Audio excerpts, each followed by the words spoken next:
In case it wasn't obvious, we never actually practice our intros, but I do feel like I need to say every time, David, no singing. It's the hit pod. Oh, no. I wasn't gonna sing. In our last episode, I actually say that at the start, no singing. I almost left it in. I should have actually. But as YouTubers, and you would know this, and professionals, you need to get your voice pretty warm, and the best way to do that is to sing. Okay, we'll just do it off mic. Okay. Okay, so I'm now off the mic. This is the hit pause. No. All right. Hi, Ayman. Hi, David. Why are we here? We're the Hit Pause Podcast. That sounded a bit bored. We are the Hit Pause Podcast. Coming at you live. Yeah. Pre-recorded and live. Pre-recorded live. Yes. If that wasn't obvious. And what do we do every time we, We unravel YouTube. We watch YouTube so you don't have to. Yeah. We take the U out of tube. Oh, okay. See, No, okay. That is far worse Scratch than singing. that last one. That is far worse than singing. So this week we got a bit of a packed show for you. We're covering a pretty big topic. It's a Christmas bundle. It's not Christmas, David. You really, David, you just gave it away. We're recording 6 months in advance. you really killed dreams. It's not Christmas, not Easter. Jeez. Stop it. It's just another day. All right. Anyway, it's demonetisation we're going to be talking about today. Yeah. It was an idea submitted by one of our listeners named Tamara. Thank you, Tamara. Yeah. And it came from a video posted recently by a channel called Glam and Gore. But before we get into all of that, because that's kind of a big topic. And kind of a spoiler, because we're not ready. Spoilers. Yeah, spoilers. What you been watching this week? Yeah, so I thought actually, because I said in the last podcast, I'm going to try and watch stuff out of my subscription. But, of course, I have been watching. Without making an effort, do you normally only watch your subscriptions? Yeah, unless, because on my PlayStation is where I watch most of my YouTube. And it starts on the home screen. Oh. And I actually do respect YouTube's thought process in what I want to watch on my home screen. I end up finding stuff I'm glad they showed me that. Stuff that isn't from your subscriptions? Yeah. Okay. I've actually found a few decent videos that way as well. Yeah. It kind of works. It looks at what you want. But, we're going to talk about how YouTube's thinking might not always be the best later on. Okay. This is too much teasing. But yeah, so recently, what did I watch? I watched, I've been watching people eat food. Okay, what? So I do have quite a few YouTubers that I see from time to time. One of them, she's called Sophie Buttermore, I think. What do you mean see from time to time? I just see a video that they posted. I don't watch regularly, every time they post. See, right. But whenever one pops up. You watch the odd video. And she was just doing some crazy, maybe I want to say 7,000 calories in a day challenge. What she calls her cheat day. I mean, damn, she eats a lot. That is a lot. Yeah, no, she eats a lot. And she's 55 kgs, which is 100 and something pounds. I don't really know. What is that in stones? For another measurement, I can't do this. I can't. Whatever. It's not a lot. Let's basically say 2/3 of you. Okay, so. Because I remember what you were in 2015. Okay, that's a little creepy. Yeah. But whatever, it's not that heavy. Yeah, but she eats a lot. And sure, anyone can be a YouTuber and eat a lot, but I don't know. There's some style with the way she eats. That sounds weird, actually. I'm gonna have to watch one of these afterwards. But she enjoys she enjoys eating, and it's nice to watch somebody enjoying food. Okay, and is she make a mess? No, she shove it down. Tidiest eater. So, in her videos, does she do the cooking and stuff as well? No, she's really goes to restaurants and burger joints and Krispy Kreme. And just sets up the camera in front of her and just eats. Yeah. It's almost like a vlog. She'll go from place to place. Does she speak and stuff? Yeah. But yeah, I just find it really entertaining. It does actually remind me of I could have sworn, was it China? I feel like it was China or Hong Kong that had a ban on maybe streaming or YouTubing eating food because people were finding that as the next like sexually thing to find on the internet. And the government like stopped it. Like you could not have that kind of thing. But that just reminded me of like, oh yeah, watching this, you can't watch that in some countries.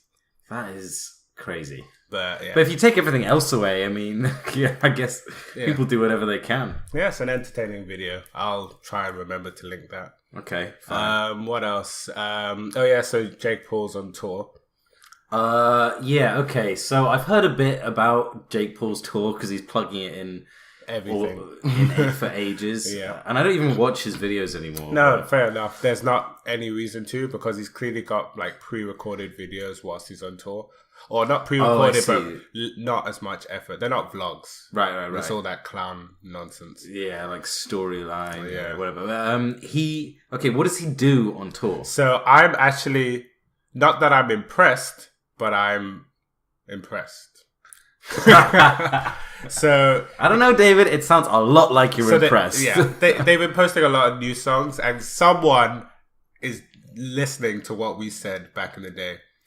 There's finally some editing on the music. Oh wow! It's not that the song's great, but it's listenable. I can't believe it. It's actually listenable. It's actually went on. Really? radios. Is it? Are you including that one that's all about how he helps the children and does loads for charity? Oh no! Where were you at when I was making soup in the soup kitchen? No. That is the worst thing has ever affected my ears.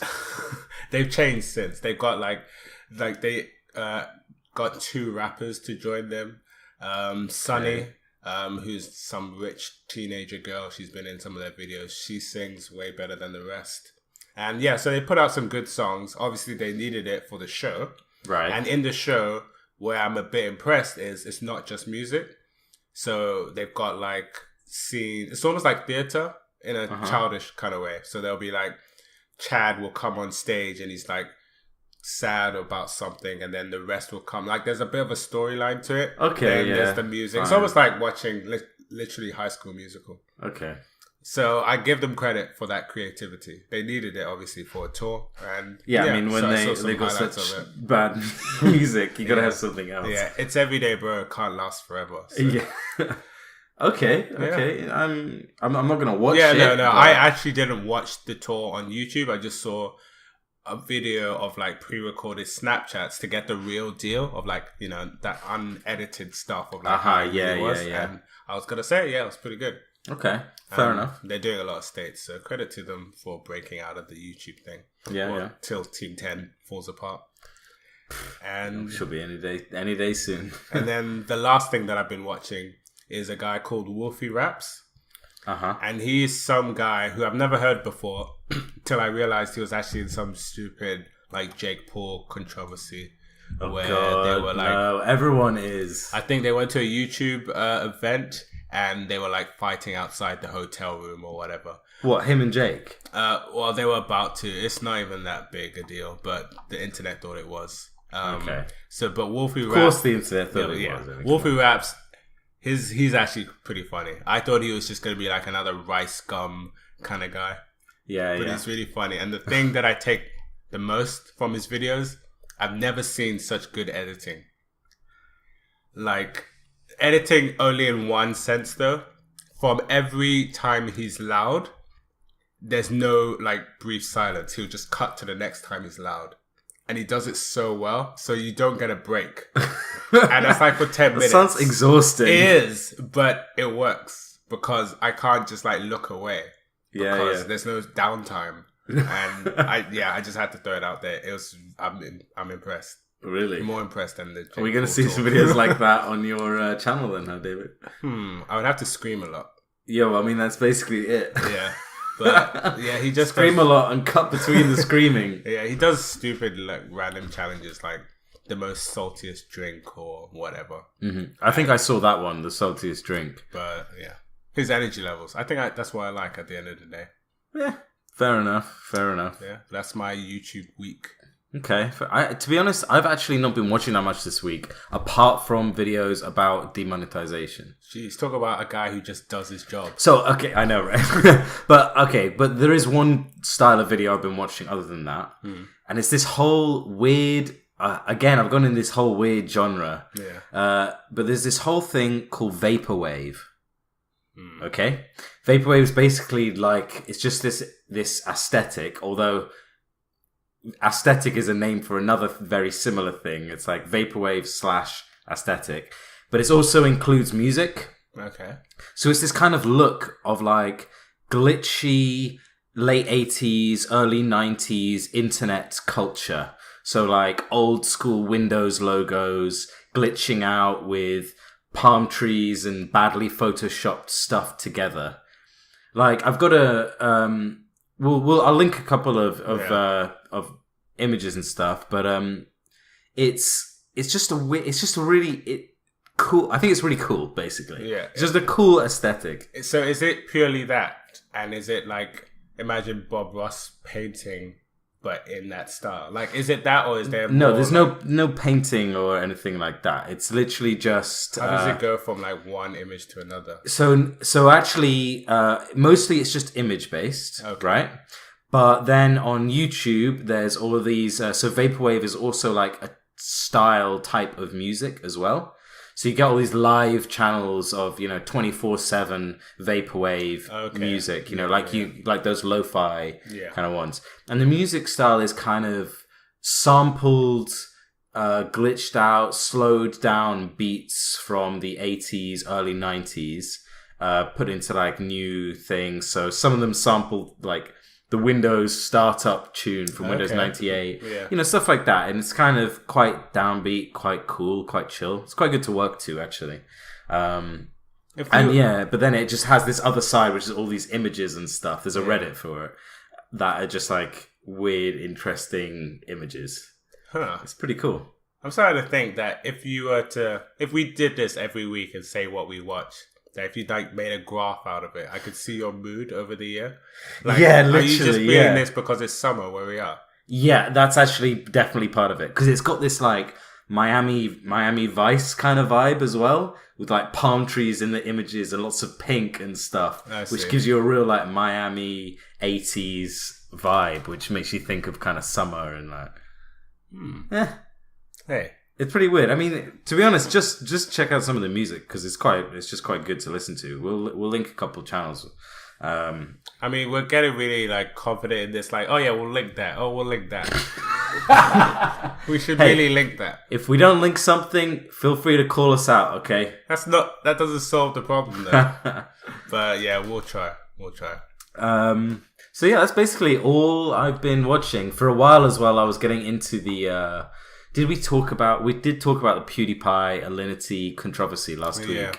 So I was looking at that because that went on a while. And also because, as people might have guessed, well, maybe they haven't, but we obviously have a schedule. So I think when we posted that, there wasn't a follow-up video literally after we were done recording of PewDiePie and Alinity. But so just to update slightly on that situation, I don't want to get too much into it because it's really not that interesting.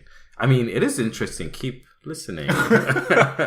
But basically... You still there? PewDiePie called some girls... PewDiePie pissed off some Twitch streamer. She copyrighted one of his videos, was boasting about the extra money she gets. That's basically it. And since then, they've both made response videos. But her one is like... no apologies, nothing, even though she acted horribly.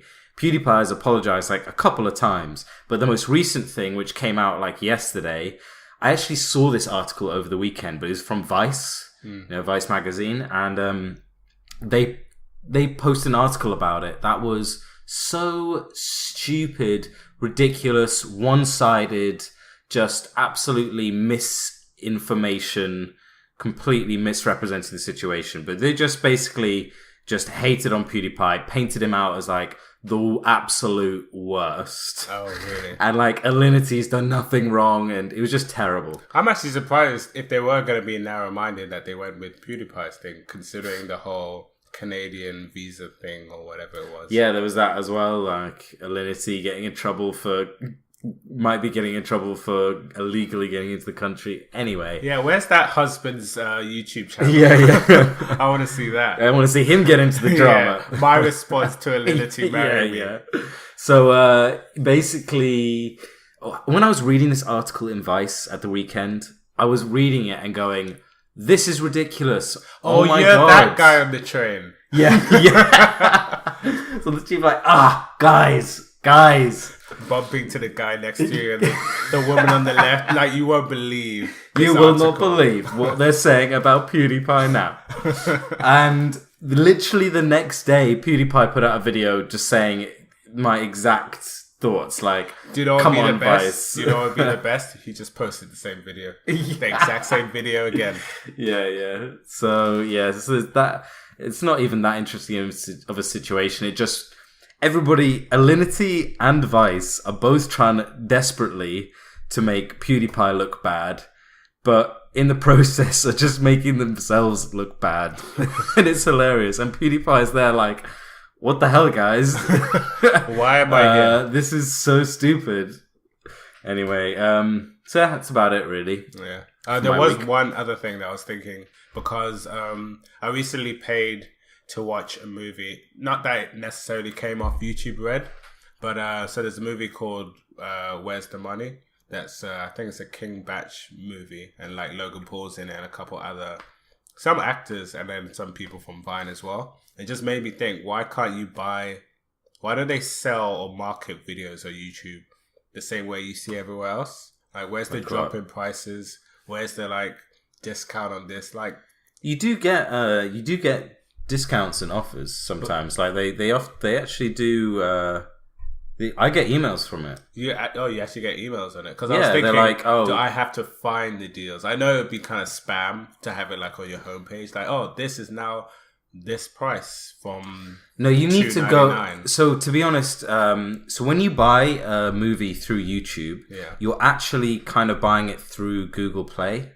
Oh, really? It's like the same thing. Like, my videos I bought in Google Play show up in there. And if you want to find offers and things, Google Play is a better place to go. Do you know if it would have anything off YouTube Red, or is that a conversation for another day? I don't know. I don't know about this that. This YouTube Red thing is unfair. Surely they're aware of it. But then why wouldn't they capitalize on money from outside of America to buy some of these movies? Even if we can't pay to sponsor them, could at least buy them. I would definitely buy I don't know why that is. I think that what it is they're just waiting to get YouTube Red over here in the UK. Yeah. And they don't want to kind of compromise that. Because if you've already owned the ones you care about, then like, why would you get YouTube Red? You know, they're probably saving it for a launch. I guess so. But yeah, if you want deals on those movies, you just got to find them. You got to go. Google Play is probably... I mean, obviously not the YouTube Red ones, but normal movies... go to Google Play, basically. Hit pause, sponsored by Google Play. No! Pay us, Google Play. Except not really. Actually, that's a funny thing about Wolfie Raps. Like, as he's always screaming, the only subtle times he has is when he mentions, not a sponsor, but like, if he mentions like Red Bull out of all the fizzy drinks he's putting in, he'll be like, Red Bull, sponsor me. He like, that's his only down moment. I just found it really funny. Like, just I gotta say, I want to check him out because I'm interested in these cuts that are so good. So but good. I'm not really sold on it. It sounds too intense. Yeah, it's not like everyone's cup of tea, but yeah, it's worth a look. All right, let's do this thing. So, demonetization. This is a big, important, talked about a lot topic, but it is still going on. It's been a year. It's literally been a year since this whole thing kicked off in the first place, and it's still not fixed. People are still getting screwed over, and YouTube is still barely saying anything. But Ivan, that's not fair. Why would YouTube do that? You took me by surprise there. I don't even know how to respond to that. So, okay, I'll do the timeline real quick. Yeah. Okay, so, actually, I should sum what is demonetization in the first part. Good point. So, creators on YouTube obviously make money from ads on their videos. And what I also learned, that started in 2007. I had no idea. Yeah, and before that, it was just like there was no way to make money. But I mean, if you think about it, in 2007, in other words, ages ago, they actually went, okay, we're going to have ads, but we are going to pay creators a portion of that. Why would they even do that? Like, if you think about it, why? That's awesome. That is such a cool, forward-thinking move. That is amazing. Yeah. That's Google all over. That's the kind of thing, like, when Facebook started, they didn't think, oh man, people who are popular, who have the most friends, let's give them some money so more people come to Facebook. Yeah, give them a portion of the ads. Kept it to themselves. Exactly, yeah. But anyway, so that's awesome. And demonetization is essentially when a video gets flagged as being... so if your video is monetized, it's saying, okay, this video is good for advertisers, for even the top ones. So let's say Coca-Cola wants to put a video out. Yes, this video is okay for them because they don't want to be against anything that's like dodgy. Yeah. Then you can have another tier, which is like the yellow symbol, which is like this video is contains some dodgy stuff, so you won't get as much money because it's less good advertisers against it. And you will get less ad probability. Is that the word? Yeah, exactly. Fewer ads as well, yeah. And then the final one is basically no ads on this video. That's where we belong. Yeah. So this whole thing started out in around March 2017, kind of a bit before that, but what happened was a load of big brands, Coca-Cola, L'Oreal, all kinds of brands, were found to be getting their ads up against extremist content. Like ISIS videos, that kind of stuff. And there was a big, media thing about it. The media loves to rip on YouTube as it is. Yeah. So it's that little child that they could just punch and get money out of. Yeah, but it's the little child that's also more successful than them. Yeah, exactly. They're jealous of like, their little they're child. getting little old brother. And they're dying and their little brother is doing well. Yeah, exactly.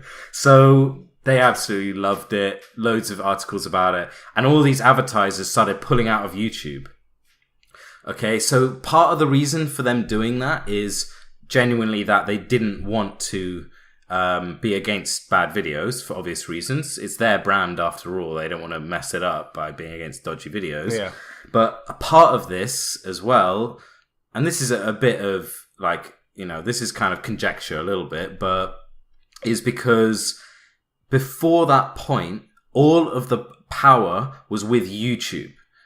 In terms of advertising, like if you want to put adverts on a video on the internet, where else can you go? Nowhere. You got to go to YouTube, right? So all the power is with YouTube, so they can dictate all the terms, they can say how much it costs, and the advertisers, L'Oreal, Coke, or whoever, have no power. So by them all pulling out and going, you know what, this is a big deal. We do care. It's like they're grabbing some power back. Yeah, it's kind of a tactical, business sort of move. Yeah, I'm just going to take away the demand and then you're going to fight back for it. Yeah, exactly. It makes absolute sense, because otherwise they're just completely under YouTube's thumb. Like whatever they want to do is it. Yeah. So that was kind of back in March 2017. Then mid 2017, YouTube creators started seeing their videos get demonetized. So it was like, no reason. Suddenly, I make no money, which sucks because if you spent a day or a week or whatever editing, filming, making a video, and you get nothing from it, it's like, well, I just not been paid for a week. I've been going to work every day and not getting paid. Yeah. Then November 2017, a channel called Nerd City did a bunch of research, or rather they presented a bunch of research done by others about these little numbers that were in videos. Yeah. So it was if you go and inspect a video, you can see all these numbers if it's been demonetized. Yeah. And they figured out, okay, this number means profanity. That's why you're demonetized. Or nudity. That's why you're demonetized. Right? Yeah. And apparently that kind of worked off scanning thumbnails and captions of the videos, whatever you can take to kind of make it unique. Yeah. So it's basically Google's algorithms, machine learning, AI, blah, blah, blah. And it basically gave creators like a reason why their videos are getting demonetized. It's like, cool, I can look at these and figure out, right, okay, swearing, I need to stop swearing in my next video. YouTube responded and they were like, no, that's wrong. No, that's wrong. We've removed those now to avoid any confusion. Yeah, we don't know why those were there anyway. Yeah, it's so funny because it's like, oh, you're avoiding the confusion. Oh, thank you. Thank you for saving me from the confusion. I mean, I get why they should take it away or make it hidden.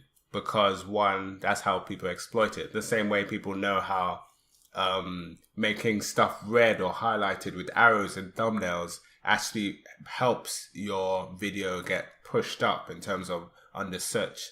Because, YouTube is scanning thumbnails. But at the same time, you doing that just means people are going to find another way around it. So you should just tell us the truth. Yeah, exactly. It's like, there's reasons to get rid of it, but it was the only way of figuring out why a video was demonetized. Yeah. It's like, no confusion. We've just gotten rid of it, but also we're not telling you anything about why your video is demonetized. So all these creators are just clueless, like just posting unknowing completely whether or not it's going to get any money. Right. But can I ask, if you were YouTube, would you rather tell people how it works, knowing that now everyone's going to have the same thumbnail? Or would you tell them what isn't working? I would say, why not work? Like, if a video gets demonetized, just say, this was demonetized because of profanity. Do you know what I mean? Sure. Like, just give them ideas or something. But right now, they just have a set of guidelines. About what you can and can't post, which are pretty vague. So an example that Philip DeFranco and Casey Neistat gave. Casey Neistat posted a video about the shootings in Las Vegas. Well, there you go. Now we're demonetized. Oh, no. But yeah, the shootings. So his video on it, which was calling for donations, and it said, all the AdSense money is going to go towards the charity for this. It got demonetized. Yeah. Okay? And YouTube's response was just, we love what you're doing, but our policy is that any videos about tragedies don't have ads. Okay? Like, fair enough. It's their platform. That's their policy. And you know what? I can understand that. Yeah. That makes sense. Like, like no one wants to see, I don't know, Coca-Cola or like something overly exciting and like, vodka before a tragedy. Exactly. Like, fair enough. However, another video got posted from Jimmy Kimmel's show. Exact same topic.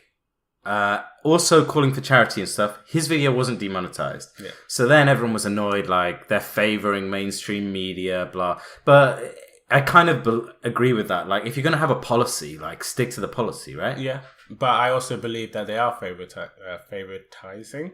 That's not blah, blah, blah. How about that?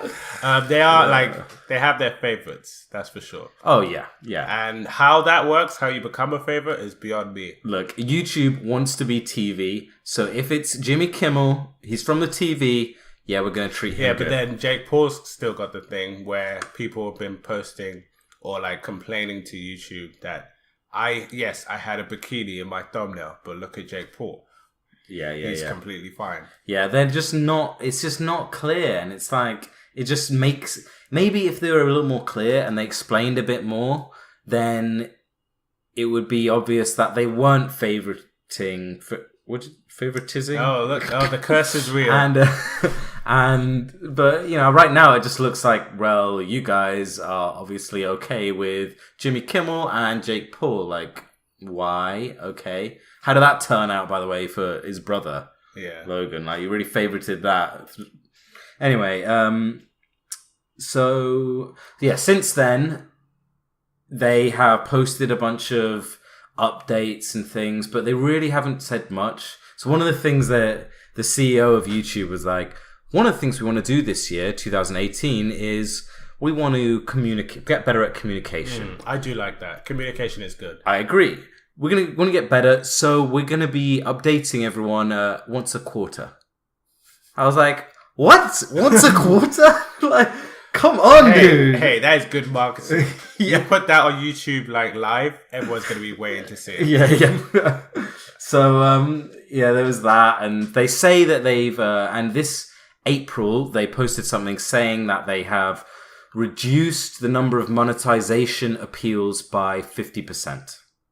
Yeah. So in other words, they made a big step towards it. But the problem here, the thing that really annoys me is that Google are like so dependent on machine learning and AI and stuff. Makes sense because you can't have humans doing on that scale, you know? Yeah. But they will just release a new algorithm that won't tell anybody how it works. It's going to screw over a load of humans, and basically the next thing we know it's going to be robots taking over the world. And that is the end of this podcast. If I'm honestly, I think YouTube are in that confusion point of like not knowing what to tell the people and like what to keep to themselves. I think they should definitely keep to themselves what makes their video pop up more in searches, what does better, those kind of secrets, but at least tell them the stuff that's negative. The stuff that is going to actually affect income for people. Yeah. Because that matters. And sure, you need to use an algorithm, but you can't be playing around with algorithms that aren't perfect yet. Yeah. If it's going to affect people's livelihood, that's not cool. I don't want to say that I'm already in the business and that I know everything, but surely there are algorithms that obviously have to be in place because all these companies have said what they don't want to see. I can't imagine that they're that specific that it's not clear. You can't make it clear to people. Like I can't imagine a company is saying it has to be a YouTuber who looks like this, only talks about this, has never done this before. This video contains this, but not that. Like surely it can't be that complicated for a company to want to post an ad on that specific type of video. It's got to be a bit more generic. Yeah, exactly. So they could just be doing more because it feels like they released this algorithm, whatever, without really taking into account the people it's going to affect. So since April, when they posted that, there was a video posted this month, so May. Well, by the time this goes live, it'll be last month, just about. And this was posted on the Glam and Gore channel. So this was the one that was recommended to us by Tamara, one of our listeners. And so thank you, Tamara. Also, great YouTube channel. Well, I really liked it, basically. Glam and Gore? Yeah. Okay, so yeah, fair enough. And let's talk. Anyway, let me talk about what. So basically, she posted a video about 2 weeks ago that just was talking about how all her videos are getting demonetized. Yeah. And she is scared to post because she has no idea what is going to get monetized and what isn't. She basically does special effects makeup. So she'll do her face up to look like an axe murder victim or a monster, stuff like that. Yeah, stuff you would see in Friday the 13th. But then obviously her channel is Glam and Gore. So she does do some less just scary, traditional beauty stuff as well. And it sucks because she has no idea what's going to happen. She puts a lot of effort into her videos. She puts loads of time in making these like insane, like really good FX makeup. And it's just going to get demonetized. And she's going to make no money off it because... Why? Because she doesn't know. Yeah, exactly. Because nobody knows. Because of the unknown. And it's like, well, as she puts it, this is educational content.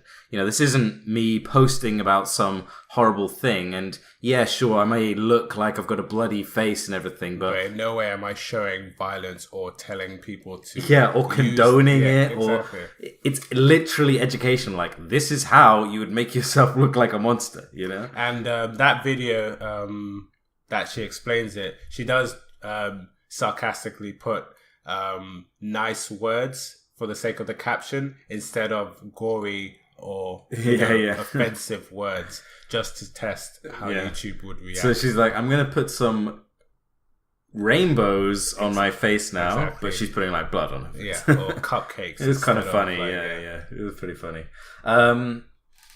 So, it's just kind of a bad situation for creators out there.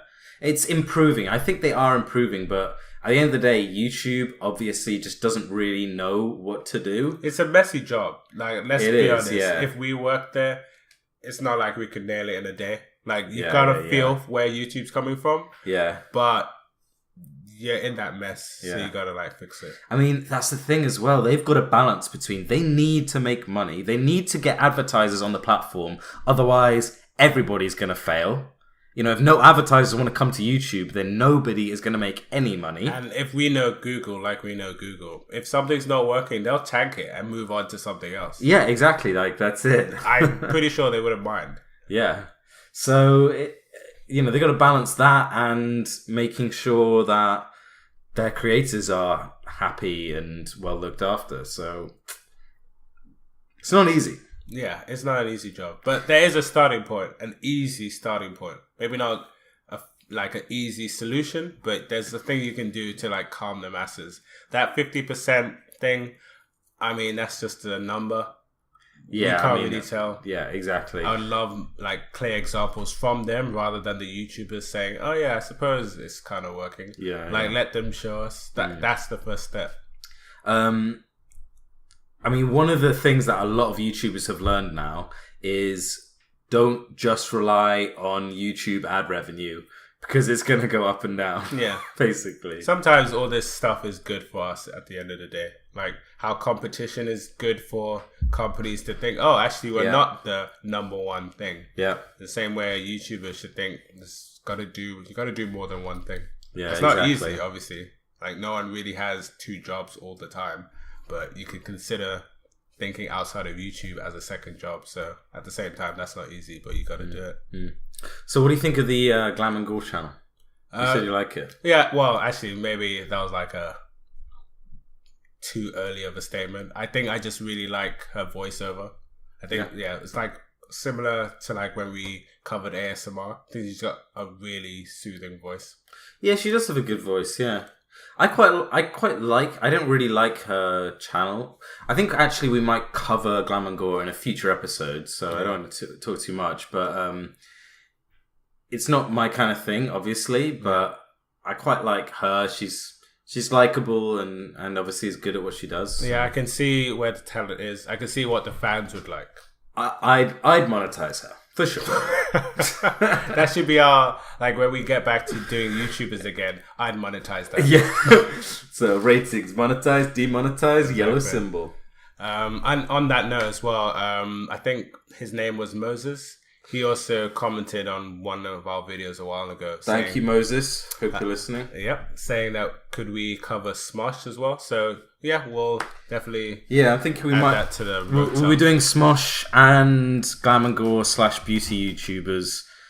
Bit of outside of our comfort zone, that beauty YouTuber ones, but we're doing both those later this season. Yeah, that's what Hit Pause is all about. Yeah, covering every YouTuber. Yeah. And when we've done that, that's when we stop the channel. Yeah.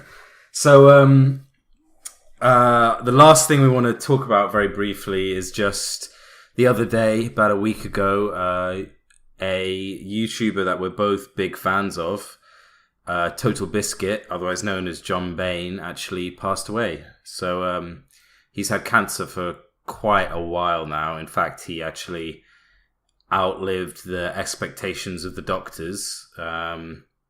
He's been fighting it for a long time, and yeah, he's been a huge name in the gaming industry, the YouTube industry, and he was just, an incredible guy and was like, absolutely amazing. And I really liked his content, really liked his personality, and he did a lot of good for the gaming industry, the YouTube industry, and, creators in general. And I think it's just really sad, and it's really big loss, really. Yeah, it's a real hit for the industry because it's I don't know about you, but then back in my early days, I used to have this obsession with like game reviews. Like I was like, oh yeah, I want to know what score this is. Yeah, I want to know exactly what is good and what is bad about this. And I had like two main people that I saw as like the best journalists in quote, or like at least experts on telling me what's best or not.